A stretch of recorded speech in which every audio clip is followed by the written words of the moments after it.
My name is Emily, and the morning my 7-year-old son brought Daddy's secret phone to school for show and tell, I thought I was dealing with a simple case of infidelity. I was wrong.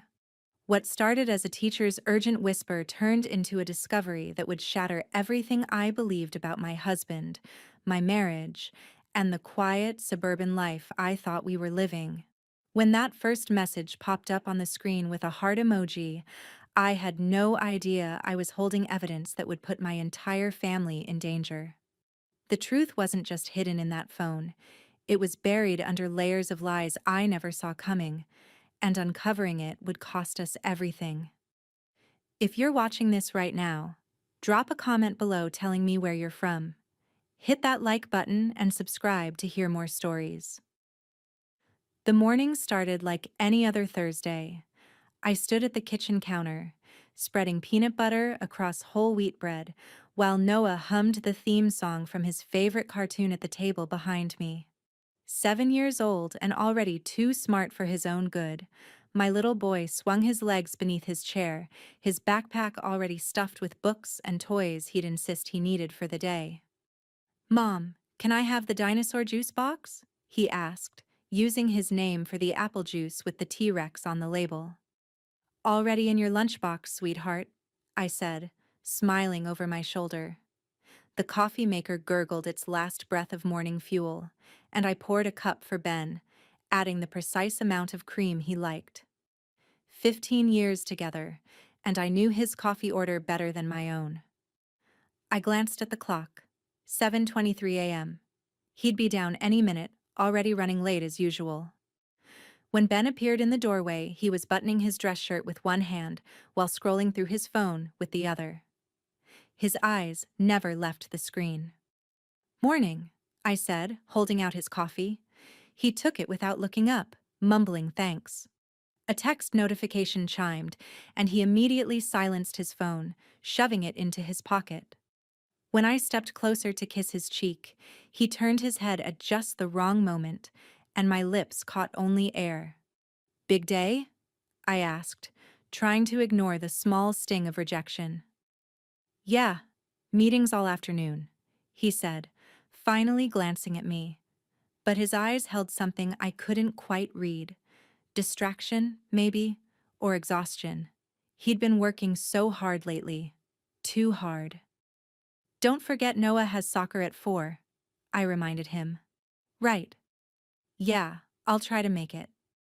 He downed half his coffee in 3 gulps, kissed Noah's head absently, and grabbed his jacket from the hook. That's when I noticed. No briefcase. "Honey, your briefcase," I called after him. He paused at the door, glanced back with a tight smile. "Don't need it today. Everything's digital now." Then he was gone, the door clicking shut with a finality that felt heavier than it should have. Noah appeared at my elbow, watching through the window as his father's car backed out of the driveway. "Mom? Hmm? Why does Daddy have 2 phones?" I laughed, ruffling his sandy hair. "What do you mean, baby? He just has his phone." "No, he has another one, a black one. I saw it under his car seat when I dropped my action figure." Noah's face was innocent, matter of fact. "Oh, that's probably just his work phone, honey. Lots of people have those for business calls." "But why does he hide it?" My hand paused mid-ruffle. "He doesn't hide it, Noah. He just keeps it separate. Now finish your breakfast. We leave in 10 minutes." But his question planted something small and uncomfortable in my chest, a seed I tried to ignore as I wiped down counters and packed my own work bag. The drive to Meadowbrook Elementary was filled with Noah's chatter about Show and Tell Friday, coming up tomorrow. He'd been talking about it all week, debating whether to bring his rock collection or the model rocket we'd built together. "I think I'm going to bring something really special," he announced from the back seat, his voice bubbling with mischief. "Oh yeah? What's that?" "It's a surprise, but everyone's going to think it's so cool." I caught his grin in the rearview mirror and felt that warm rush of maternal pride. God, I love this kid. Everything about him, his curiosity, his laugh, the way he saw wonder in the smallest things. Just make sure Mrs. Dalton approves it first, okay? Okay, Mom. I pulled up to the drop-off lane, and Noah unbuckled himself, launching forward to kiss my cheek. Love you, Mom. Love you more, baby. Have a great day. I watched him run toward the entrance, his backpack bouncing against his shoulders, and felt grateful. Grateful for him, for our little family, for this simple, predictable life we'd built. If only I'd known how quickly it would all unravel. I was halfway through responding to work emails when my phone rang. The school's number flashed on the screen, and my heart immediately kicked into a higher gear. They never called unless something was wrong. Hello? Mrs. Reynolds? The voice was calm but carried an undercurrent of tension. Mrs. Dalton, Noah's teacher. This is Sandra Dalton. Could you possibly come to the school? Right away? My fingers tightened around the phone. Is Noah okay? Is he hurt? He's fine, physically, but there's a situation that requires your immediate attention. I really can't discuss it over the phone. My mind raced through possibilities. Had he gotten in a fight? Stolen something? That didn't sound like my Noah, but kids could surprise you. I'll be there in 10 minutes. I grabbed my keys with shaking hands, barely remembering to lock the house behind me. The drive back to school felt surreal, like I was watching myself from outside my body. Other parents moved through their normal mornings, dropping off forgotten lunches, chatting in parking lots, while I felt like I was plunging underwater. Mrs. Dalton was waiting outside the main office when I arrived, her arms crossed over a cardigan despite the warm morning. In her hands, she held a plastic bag. Inside was a phone, a sleek, black phone. Mrs. Reynolds, thank you for coming so quickly. She gestured toward the office. Let's talk inside. The principal, Mr. Hewitt, stood when we entered, his expression professionally neutral. They both looked uncomfortable, like they were about to deliver bad news they'd rehearsed but weren't sure how to begin. What's going on? I asked, my voice coming out higher than intended. What's Noah done? Mrs. Dalton glanced at Mr. Hewitt before speaking. Noah didn't do anything wrong exactly. This morning, during our early free time, he was showing some classmates a phone. He told them it was Daddy's secret phone and that he'd found it under the car seat. The room seemed to tilt slightly. I stared at the phone in the plastic bag, recognizing nothing about it. I don't understand. My husband has a work phone, but I've never seen that one. Mrs. Reynolds, Mr. Hewitt said gently. While Mrs. Dalton was holding the phone to determine whose it was, a message came through. Mrs. Dalton's cheeks colored slightly. I wasn't trying to snoop. I was just looking for contact information, maybe a home number we could call. But the message appeared on the screen. She set the bag on the desk between us, and even through the plastic, I could see the notification on the lock screen. Can't wait to see you again. See, the floor dropped out from under me. I see, I heard myself say, though I couldn't feel my lips moving. We wanted to call you immediately because, well, Mrs. Dalton trailed off, her professionalism cracking into genuine sympathy. We thought you should know, and we didn't want Noah bringing it back for show and tell tomorrow. Show and tell. My son had been planning to show his classmates his father's secret phone with love notes from someone named C. Of course. Thank you. The words came automatically. I appreciate you being discreet. I'll handle this at home. They both looked relieved that I wasn't falling apart in front of them. I wasn't going to give them that satisfaction. Wasn't going to be the crying wife in the principal's office. I took the bag with steady hands, thanked them again, and walked to my car with my head high. It wasn't until I was alone in the parking lot, staring at the phone through its plastic cocoon, that my hands began to shake. I don't remember the drive home. One moment I was in the school parking lot. The next I was sitting in my own driveway, engine still running, staring at the phone on the passenger seat like it might suddenly explain itself. Can't wait to see you again. See 7 words. One emoji. My entire world reframed. I turned off the car and sat in the silence. Part of me wanted to hurl the phone against the windshield, watch it shatter into 1,000 pieces.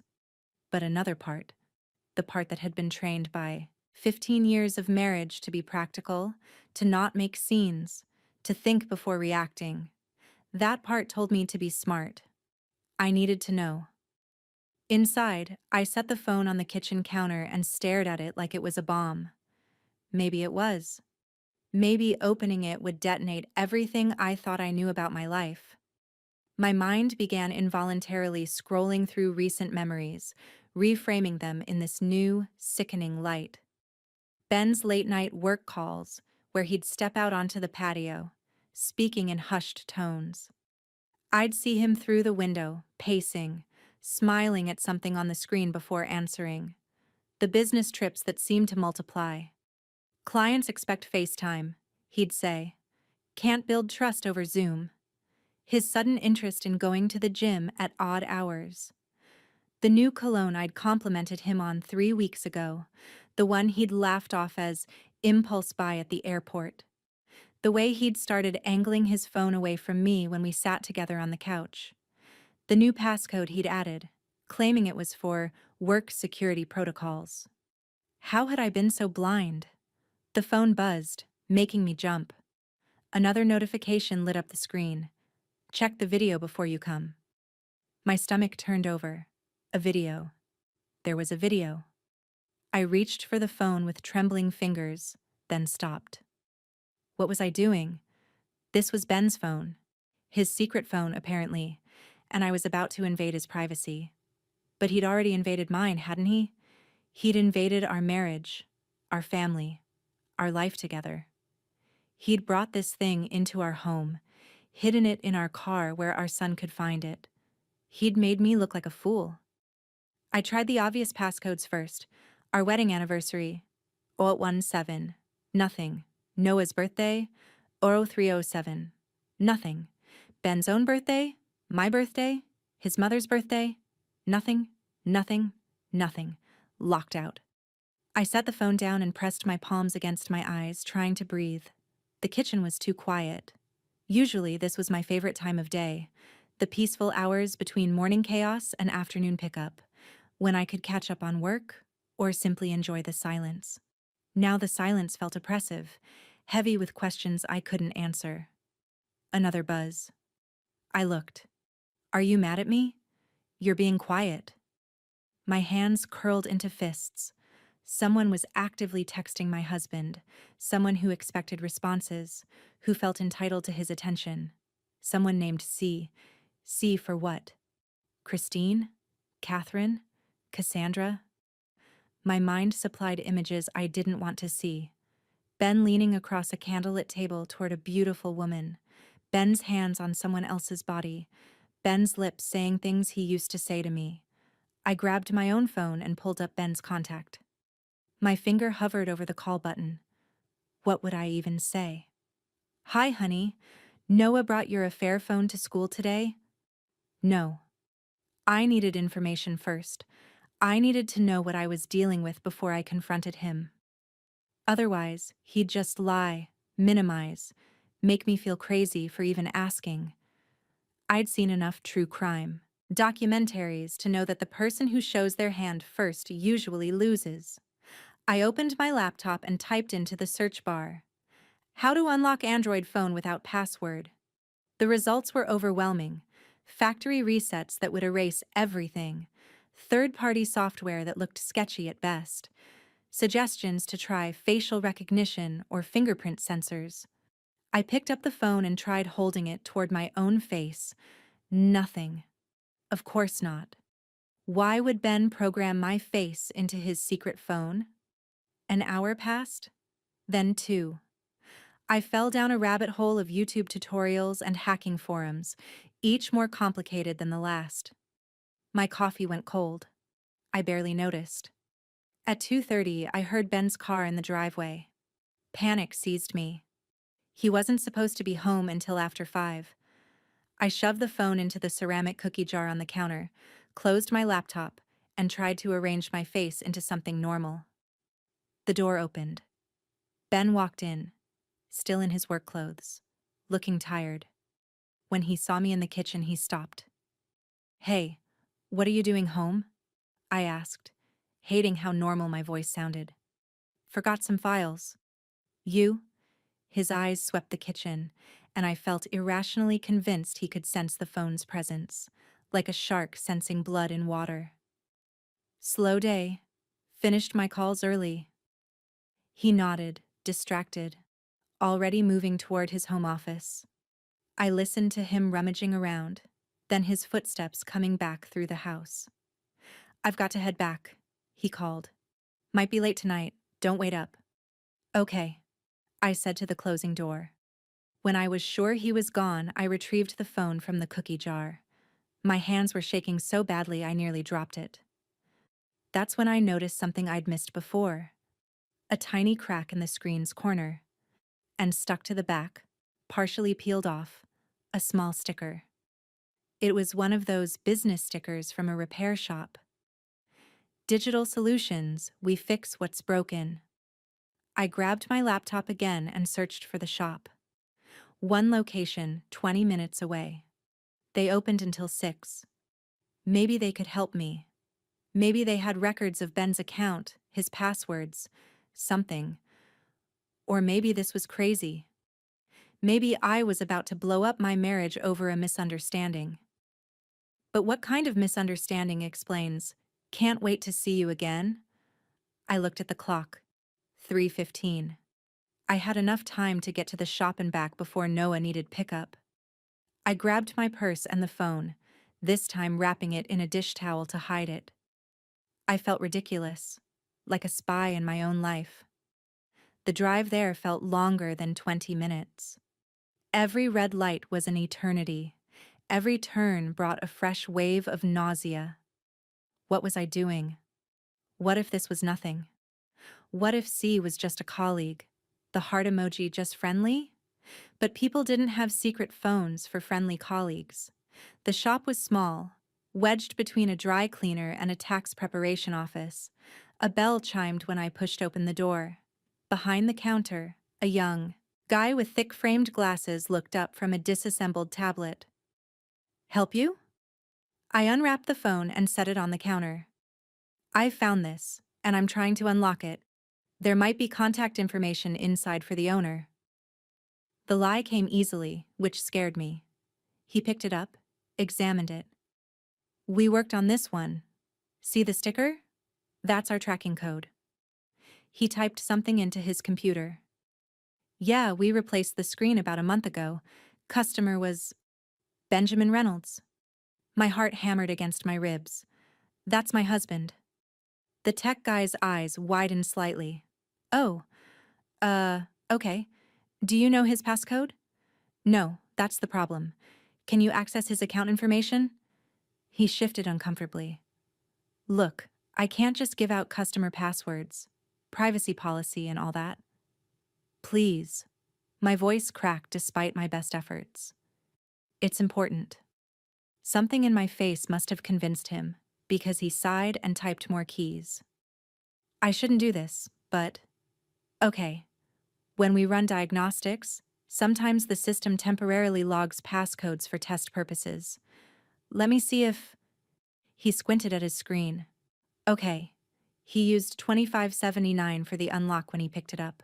Might not still be the code, but worth a shot. "Thank you," I breathed. "Thank you so much." Back in my car, I held the phone with shaking hands and typed 2579. The screen unlocked. I sat there for a moment staring at the home screen. A generic mountain wallpaper, no personal photos, icons for all the standard apps, plus a few I didn't recognize. The Messages app showed several unread notifications. My finger hovered over it. This was it. The moment of truth. Once I opened this, I couldn't unknow what I'd find. I thought of Noah, his innocent question this morning. Why does Daddy have two phones? I thought of Ben's face this afternoon, distracted and distant. I thought of 15 years of marriage, of building a life together, of the promises we'd made. Then I thought of that message. Can't wait to see you again. I opened the messages. The first thread was from C. Dozens of messages stretching back months. My eyes skimmed over them, each one a small knife. Last night was incredible. Can't stop thinking about you. Same hotel? Same time? My vision blurred with tears, but I forced myself to keep reading. Below C's thread were others, names I didn't recognize, some just numbers. But then I saw something that made me freeze, a message thread with someone labeled Drop. I clicked on it. Meet at the usual spot. Bring everything. Packages ready. No cops. Final exchange happens Friday. Then you're clear. This wasn't love messages. This was something else entirely. I scrolled up through the thread, my confusion growing. There were photos. Ben in a parking lot, handing an envelope to a man whose face looked bruised. Ben standing outside an office building I didn't recognize. Ben at what looked like a storage facility. What the hell was going on? I opened the photo gallery. Hundreds of images loaded. Some were of that woman, C, I assumed. Young, pretty, blonde. Photos of them together at restaurants, hotels, walking through a park. My heart broke all over again. But mixed in with those painful images were others. Documents, spreadsheets, what looked like bank statements or wire transfers. Screenshots of emails with subject lines like Project Raven and leak protection and data clearance. None of it made sense. I clicked on a video file, my hands shaking so badly I nearly dropped the phone. The video opened. Shaky footage, obviously filmed quickly. Ben's voice, tense and low. Take the drive, everything's on there. But if you go to the police, we're both dead. The camera panned to show a man I didn't recognize, nervous, sweating. He took a small flash drive from Ben and handed over a thick envelope. No police, the man agreed. I just want out. The video ended. I sat in the car, the phone clutched in my hands, my mind reeling. Ben wasn't having an affair. Or maybe he was. But that was the least of our problems. My husband was involved in something dangerous, something criminal. And somehow, impossibly, our 7-year-old son had stumbled onto evidence of it all. I sat in that parking lot until my phone alarm reminded me to pick up Noah from school. I wiped my face, checked my eyes in the mirror, red but passable, and drove to Meadowbrook on autopilot. Noah bounded into the car with his usual energy, chattering about kickball at recess and how Tommy had brought his hermit crab for early show and tell. I made the appropriate sounds of interest while my mind spun in circles. What was Project Raven? Who was the man in the video? What had Ben gotten himself involved in? And underneath all those questions, the one that made me feel sick, was my family in danger? Mom, you're not listening, Noah complained. Sorry, baby. Just thinking about work. Tell me again? By the time we got home, I'd managed to compartmentalize enough to function.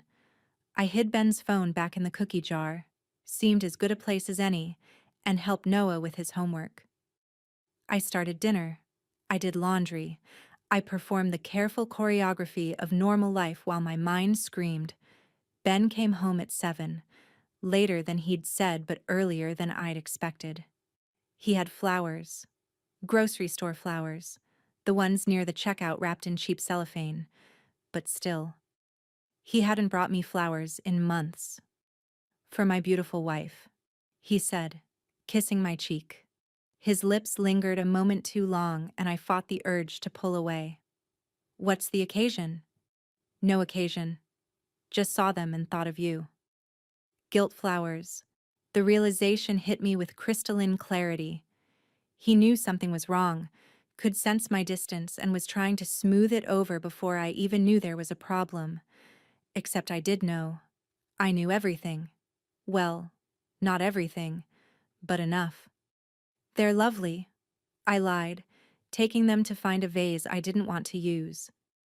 Dinner was painful.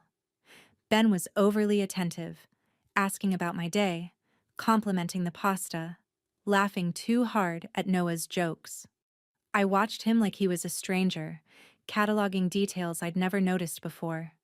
The way his eyes darted to his regular phone every few minutes, the tension in his shoulders, the false brightness in his smile.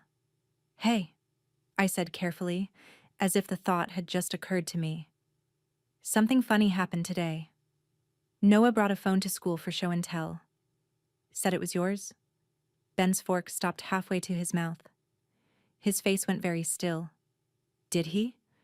His voice was measured, controlled. "Mm-hmm. Mrs. Dalton called me to come get it. A black phone, Android. She said Noah found it in the car." "Ah." Ben set down his fork and laughed, but it sounded hollow. "That old thing. It's just a backup work phone I keep for archived data.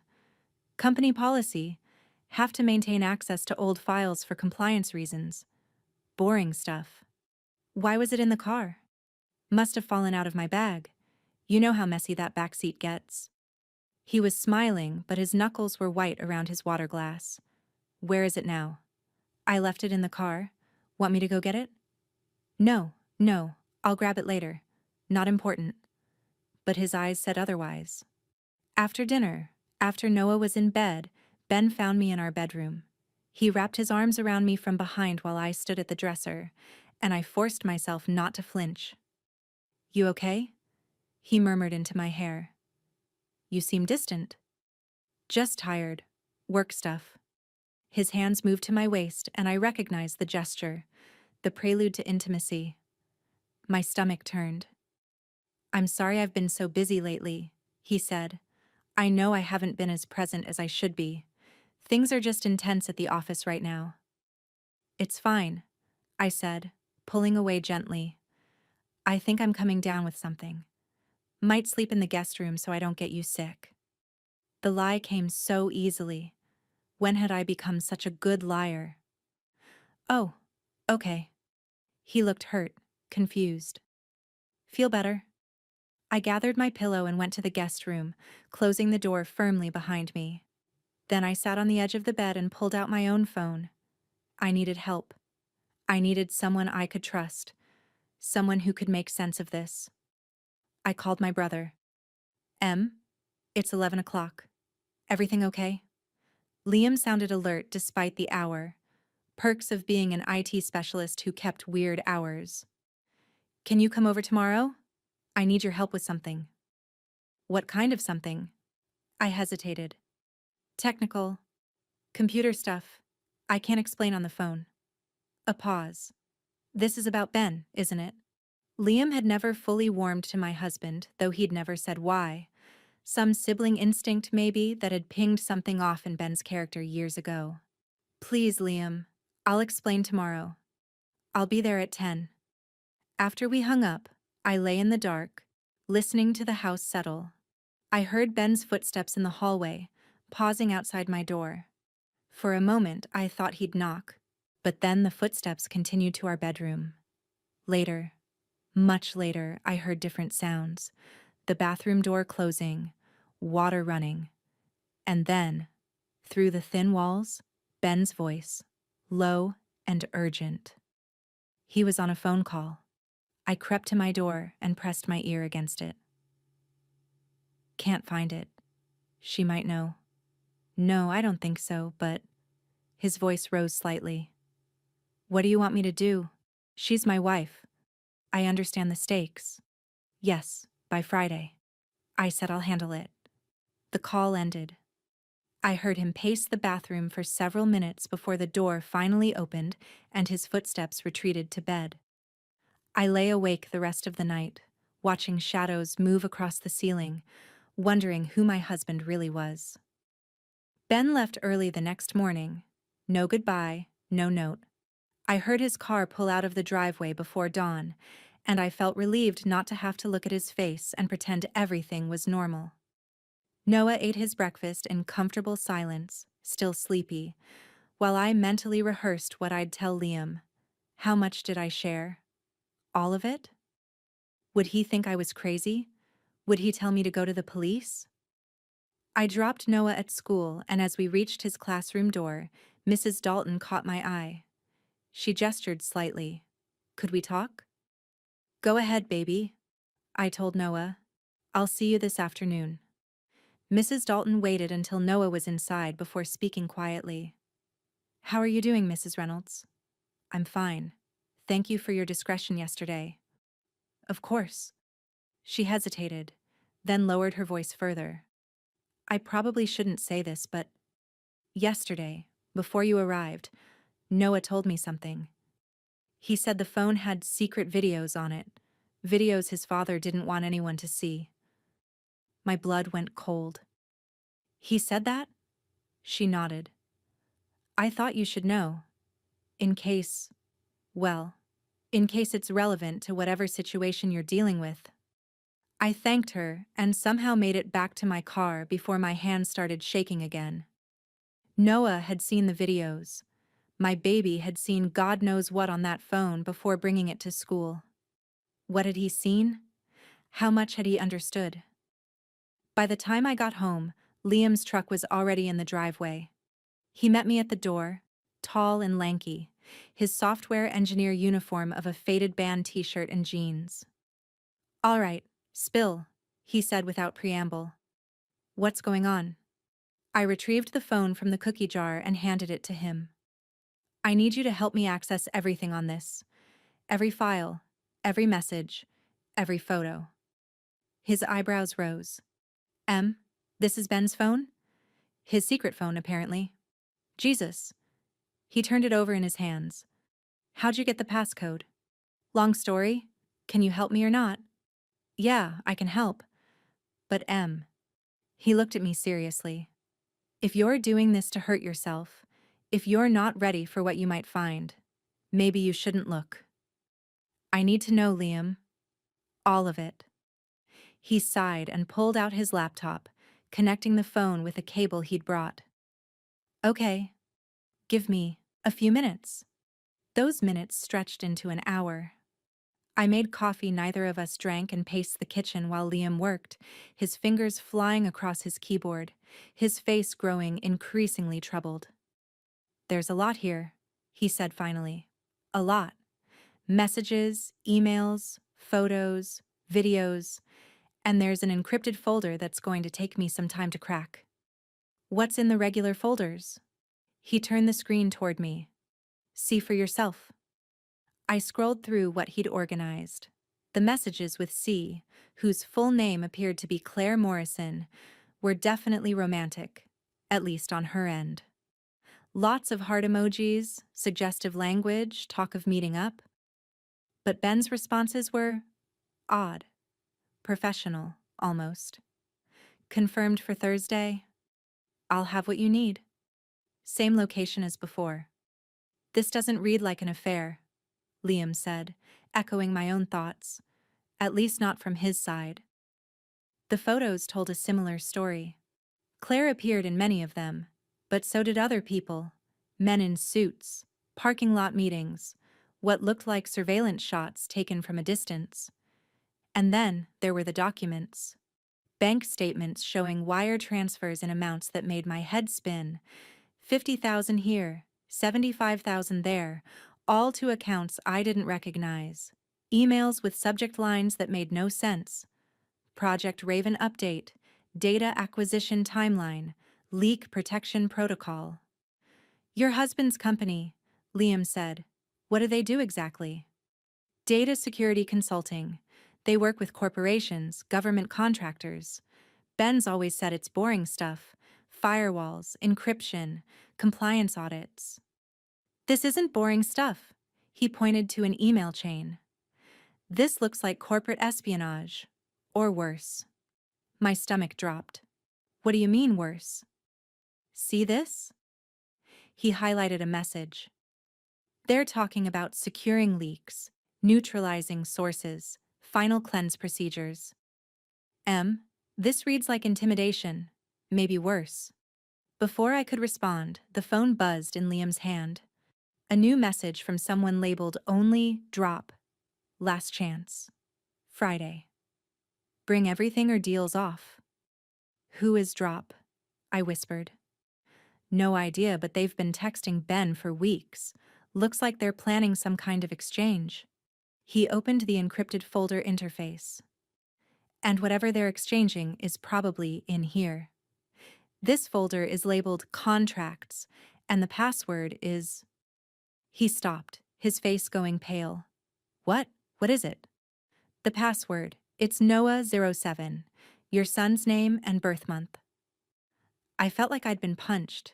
Ben had used our son's name to protect his secrets. Liam worked in silence for another 20 minutes before the folder finally opened.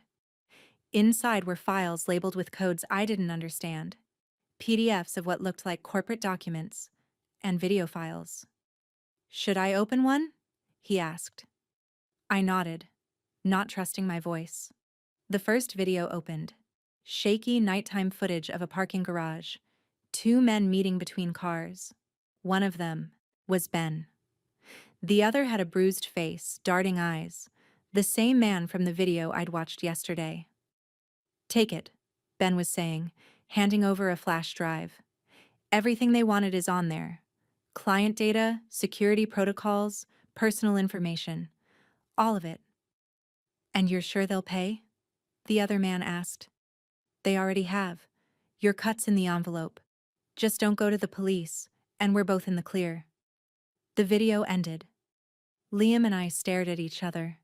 He's selling data, I breathed. Corporate data. Personal information. This is bad, Em. This is really bad. If his company finds out, if the people whose data he's selling find out. He trailed off, not needing to finish. My phone rang, making us both jump. Ben's name flashed on the screen. I answered, trying to keep my voice steady. Hello?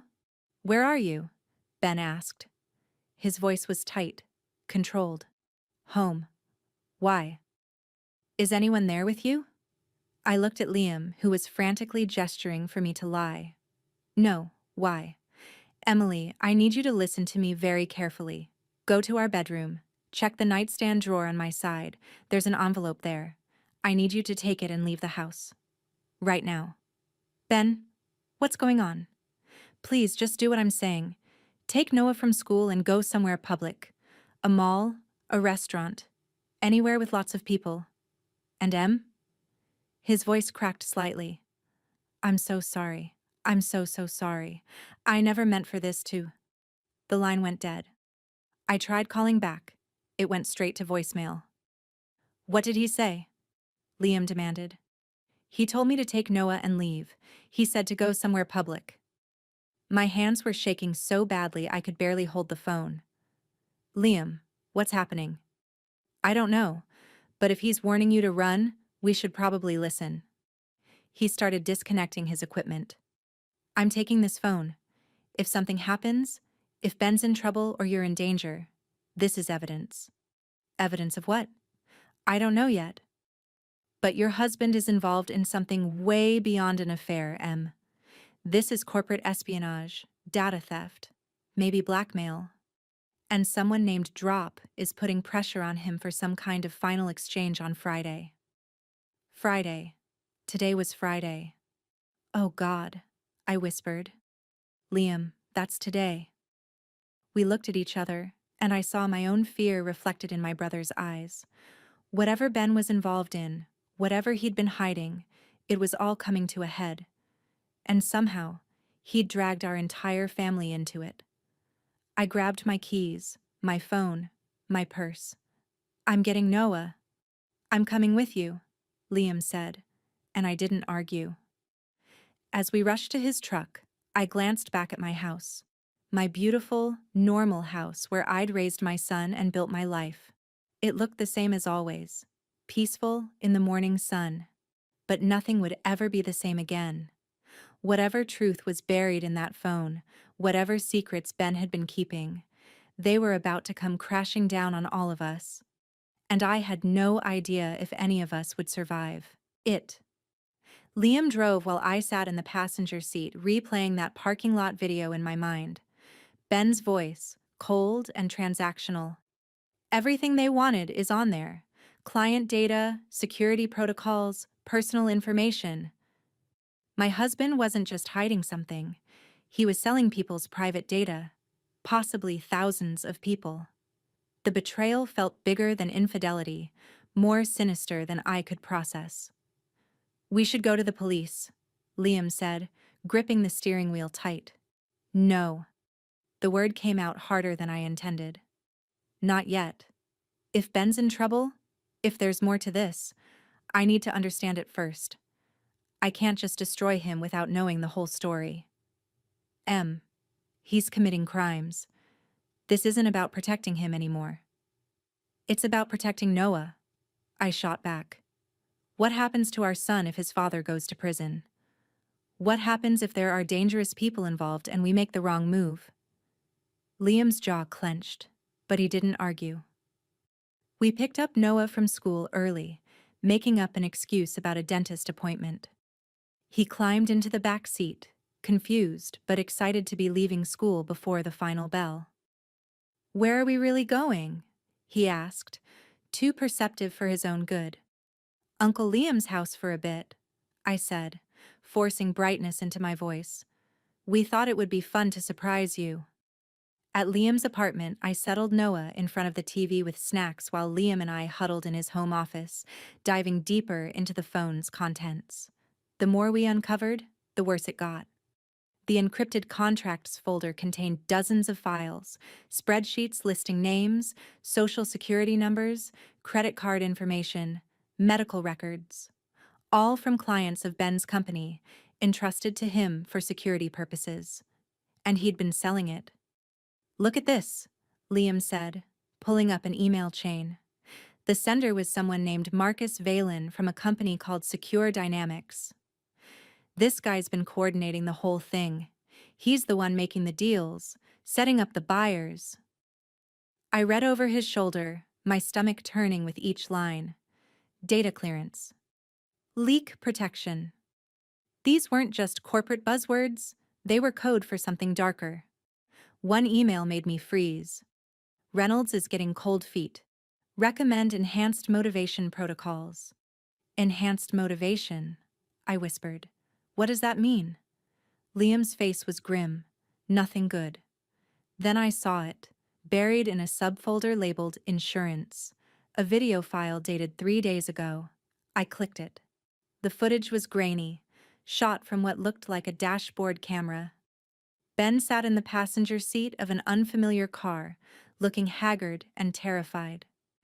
Next to him was a man I didn't recognize, middle-aged, cold eyes, speaking with measured calm. "You understand what happens if you don't deliver?" the man said. "Your family, Ben. Your beautiful wife. Your son. Accidents happen. House fires. Car crashes. Would be a shame." My blood turned to ice. "I'll get you everything." Ben's voice shook. "Friday, I promise. Just leave them alone." The video ended. "Oh my God," I breathed. "They threatened us. They threatened Noah." Liam was already on his feet, pacing. "That's it.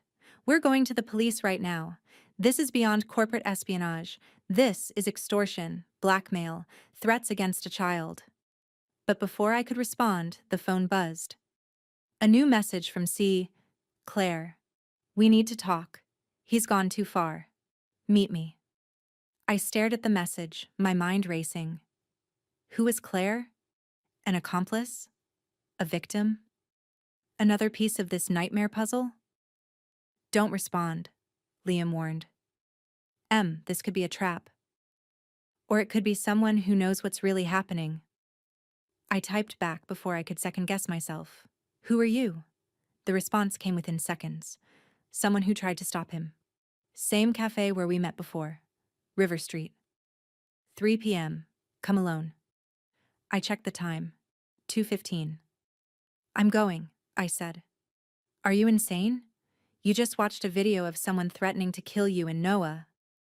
Which is exactly why I need answers. I grabbed my purse.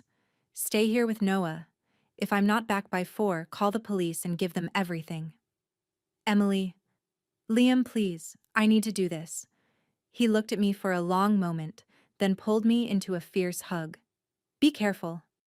And keep your phone on. River Street Cafe was a small place downtown, the kind with mismatched furniture and local art on the walls. I arrived 10 minutes early and chose a table near the back exit, just in case.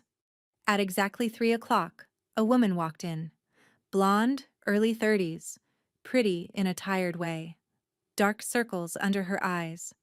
A faded bruise on her jaw, poorly covered with makeup. When she saw me, something like relief crossed her face. She slid into the seat across from me. No greeting, no pleasantries. You're Ben's wife. And you're C. Claire Morrison. She ordered coffee with shaking hands. I'm guessing you found the phone. My son found it.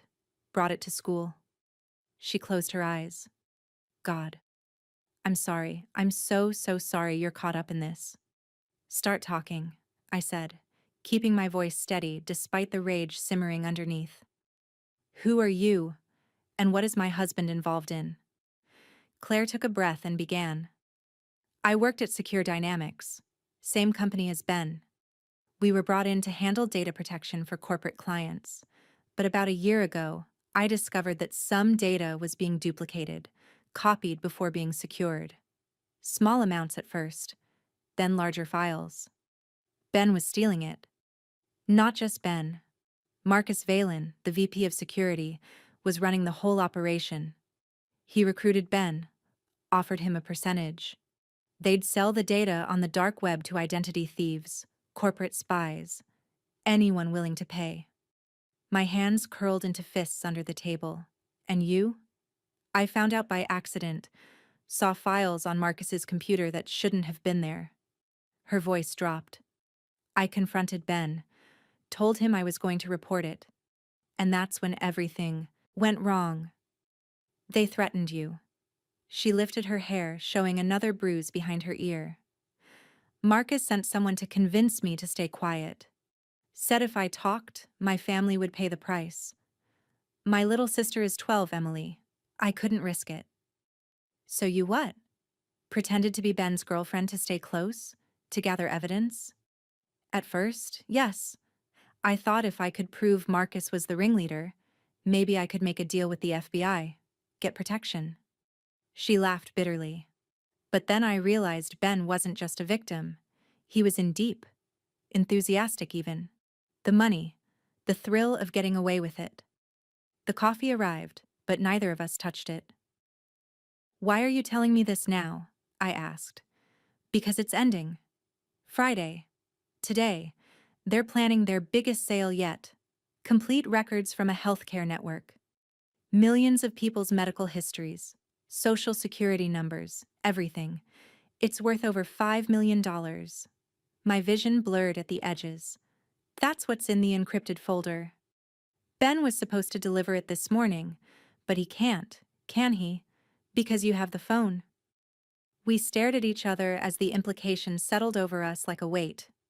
They're going to know he doesn't have it, I whispered. They're going to think he's trying to back out or turn them in. And when desperate men think they're about to get caught. Claire didn't finish the sentence. She didn't have to. I stood abruptly. I have to go. I have to get to Ben before they do. Wait. She grabbed my wrist. There's something else you should know. Marcus has been watching your house. Following you. That black SUV you probably noticed? That's his people. My blood ran cold. How long? A few days. Since Ben started acting nervous. They don't trust him anymore. I pulled out my phone and called Ben. Straight to voicemail. I tried again. Same result. Where would he go? I asked Claire. If he knew he was in trouble, where would Ben hide? She thought for a moment. There's a storage facility on Route 47, Unit 243. That's where they kept backup drives, evidence they might need. If he's smart, he went there. I was already moving toward the door when Claire called after me. Emily, be careful. Marcus doesn't leave loose ends. I called Liam from the car, my words tumbling out in a frantic rush. Ben's in danger. I know where he might be. Meet me at Route 47, the Storage Plus facility. Wait for me. I hung up and drove faster than I should have, my mind spinning with terrible possibilities.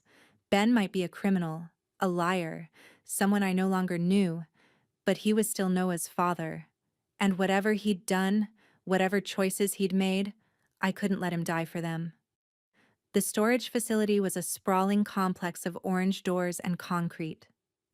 I found Unit 243 in the back corner, next to a dumpster and a flickering light. The door was partially open. I approached slowly, every nerve screaming at me to run. Inside, I could hear movement, someone breathing hard, objects being moved around. Ben? He spun around, and I barely recognized him. His face was pale, sweaty, his shirt untucked and stained. When he saw me, something between relief and horror crossed his features. Emily. Oh God, Emily, what are you doing here? I could ask you the same thing. I stepped inside, and that's when I saw what he'd been doing. The unit was filled with computer equipment, boxes of files, and Ben was frantically loading things into a duffel bag. You have to leave, he said, shoving a laptop into the bag. Right now, it's not safe. I know what you've been doing, Ben. I know about Project Raven, about the data you've been selling. I know about Marcus Valen and the threats. He stopped moving and looked at me.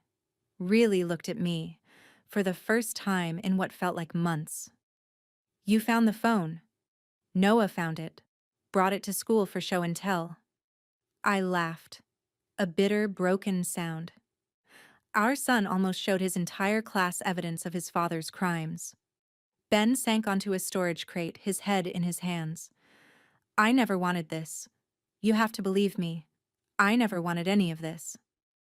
Then why? We were fine. We had enough money, a good life. Why would you risk everything? Because we weren't fine. His voice cracked. We were drowning in debt. My mom's medical bills, the second mortgage I took out without telling you, the credit cards maxed out because I was too proud to admit I couldn't provide for my family. I stared at him, feeling like the ground was shifting beneath my feet. What are you talking about? Marcus offered me a way out.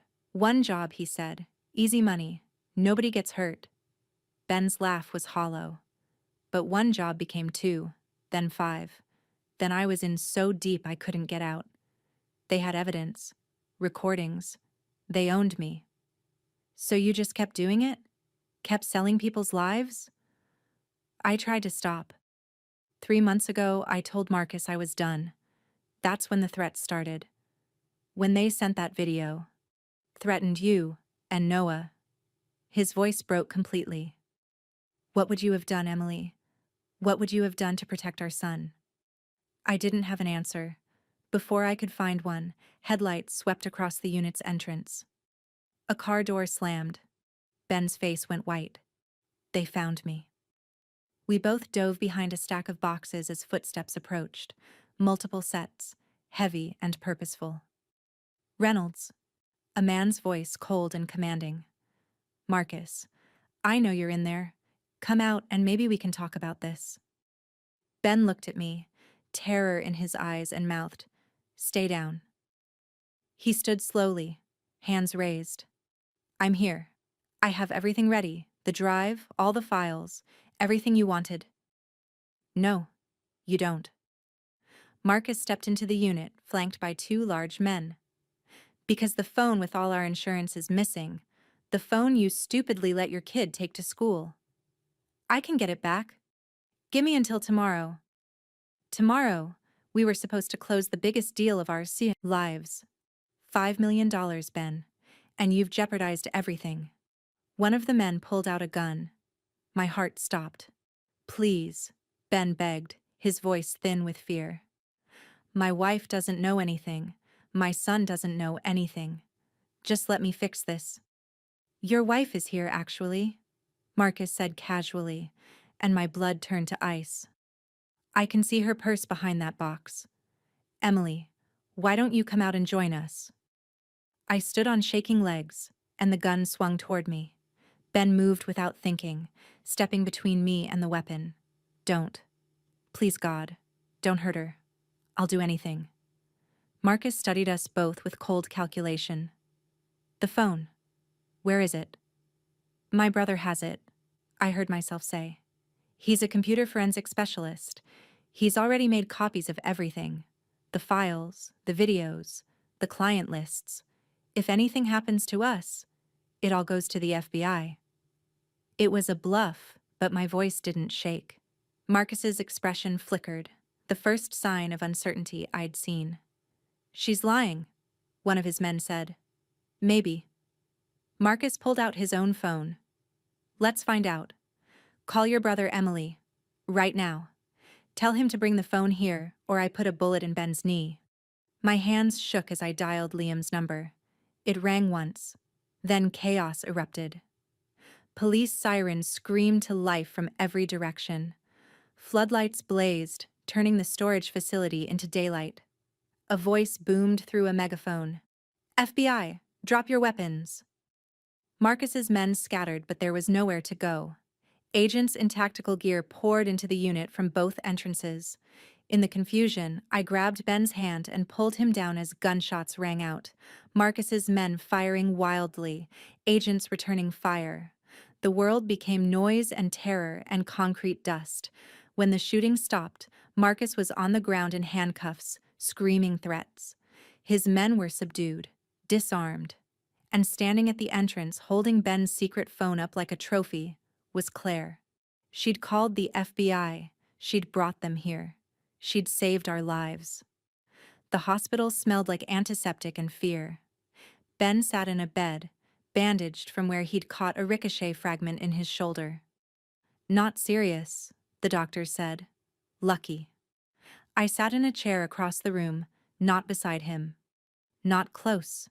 FBI agents had questioned us for hours. I'd told them everything. The phone, the videos, the meeting with Claire. Ben had corroborated it all, his voice hollow and defeated. Now we were alone, and the silence was suffocating. Will you ever forgive me? He finally asked. I looked at him, really looked at him.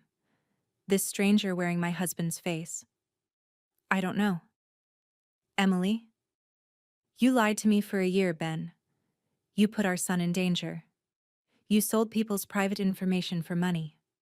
My voice stayed eerily calm.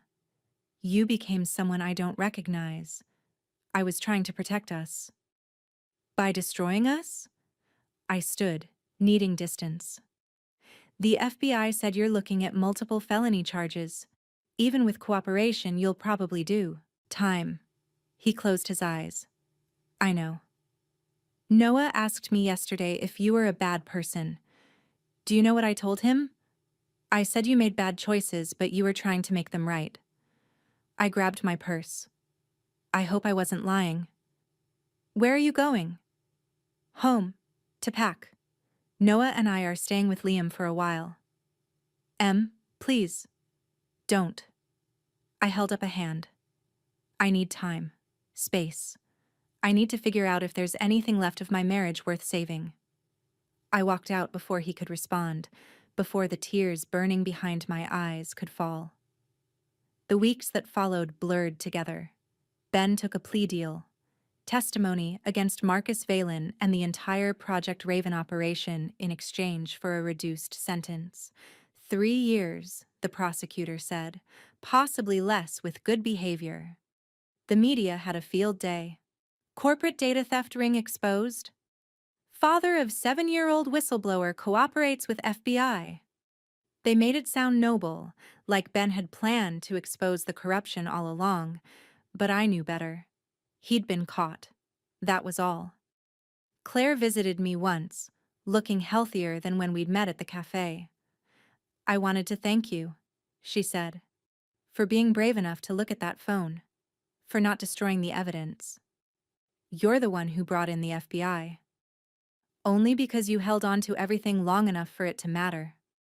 She smiled sadly. I've been offered a job with a cybersecurity ethics firm. Starting over, you know? Maybe you can too. After she left, I sat with those words. Starting over. Could I? The preliminary hearings started in December. I attended with Noah, sitting in the back of the courtroom while Ben testified against Marcus and the others. He looked smaller somehow, diminished in his prison-issued clothes. But when he spoke about the threats against his family, about his fear and desperation, his voice grew stronger. Not excusing himself, just explaining, owning it. During a recess, Noah tugged my sleeve. Mom, can I talk to Daddy? I looked at Ben across the courtroom, at the guards flanking him, at the man who'd shattered our lives, and maybe saved them too. Just for a minute, I said. I watched them from a distance, Ben kneeling down to Noah's level, both of them crying. Noah said something that made Ben laugh through his tears. When Noah hugged him, I had to look away. On Christmas Eve, 6 months after everything fell apart, I received an envelope with no return address. Inside was a new phone, brand new, still in packaging, and a note, typed, for when you're ready to know everything. A friend. I turned the phone over in my hands, my heart pounding. What secrets remained? What truths were still hidden? Liam found me standing in the kitchen, staring at the device. What's that? I don't know, I admitted. But I think Ben's story wasn't the whole story. You going to open it? I thought about everything we'd been through. The lies, the danger, the slow reconstruction of our lives. Noah was in therapy, slowly processing his father's absence. I'd started working with a nonprofit that helped families of whistleblowers and white-collar criminals. I'd spent months learning to live with partial truths and unanswered questions. Did I really want to open this door? I powered on the phone. One file loaded automatically, a video. I pressed play. The screen showed a conference room, hidden camera footage. Marcus Valen sat at a table with men in expensive suits. They were discussing Project Raven, but the conversation was different than I expected. The Reynolds family has served its purpose, one man said. Reynolds will take the fall. We'll claim we were victims of a rogue employee and continue operations through our European subsidiaries. Marcus nodded. What about the evidence he gave the FBI? Carefully curated to make us look like an isolated cell, the larger network remains untouched. My breath caught. They'd played us. All of us. Ben had testified, gone to prison, thinking he was bringing down the entire operation. But he'd only exposed a small piece. The video ended with a title card.